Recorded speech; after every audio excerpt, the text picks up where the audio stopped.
memerintahkan terdakwa dibebaskan dari tahanan segera setelah putusan ini diucapkan. Majelis Hakim Pengadilan Negeri Surabaya, yang diketuai Arintuah Damanik, membebaskan Gregorius Ronald Tanur dari segala dakwaan terkait kasus penganiayaan kekasihnya, Dini Sera Afriyanti, hingga tewas. Padahal, jaksa menuntut Ronald dihukum 12 tahun penjara.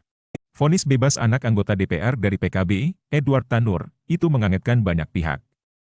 Bahkan Wakil Ketua Komisi 3 DPR Ahmad Sahroni mengutuk keras vonis bebas tersebut. Saya dengan lantang mengutuk vonis bebas ini.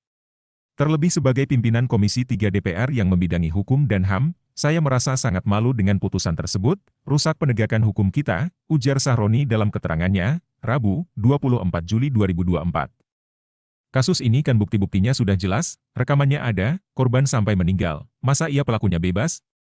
Ngaco aja, jauh sekali dari tuntutan jaksa. Jadi teruntuk hakim yang menangani kasus ini, Anda sakit dan memalukan, tegas Sahroni. Lebih lanjut, Sahroni pun meminta agar Kejaksaan Agung langsung mengajukan kasasi terkait putusan tersebut.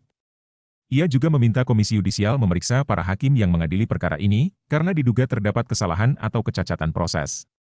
Maka dari itu, saya minta Komisi Yudisial periksa semua hakim yang menangani perkara tersebut. Karena para hakim dengan jelas menampilkan sebuah kecacatan hukum kepada masyarakat, ucapnya. Politisi Nasdem itu khawatir, kalau praktek penegakan hukum dibiarkan seperti ini, seluruh masyarakat Indonesia pasti kecewa.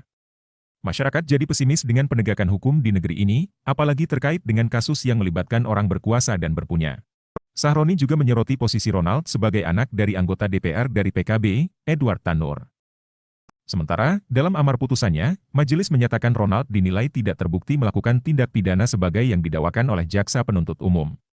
Padahal, dari hasil rekonstruksi kasus ini yang dilakukan Polrestabes Surabaya, terlihat bagaimana Ronald melakukan penganiayaan terhadap Dini dalam percekcokan usai mengunjungi tempat hiburan Black Hole KTV, Landmark Mall, Surabaya, Oktober 2023.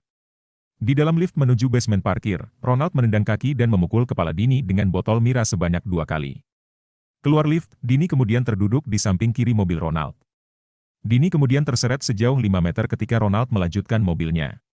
Ketika dibawa temannya ke rumah sakit, Dini dinyatakan sudah tewas.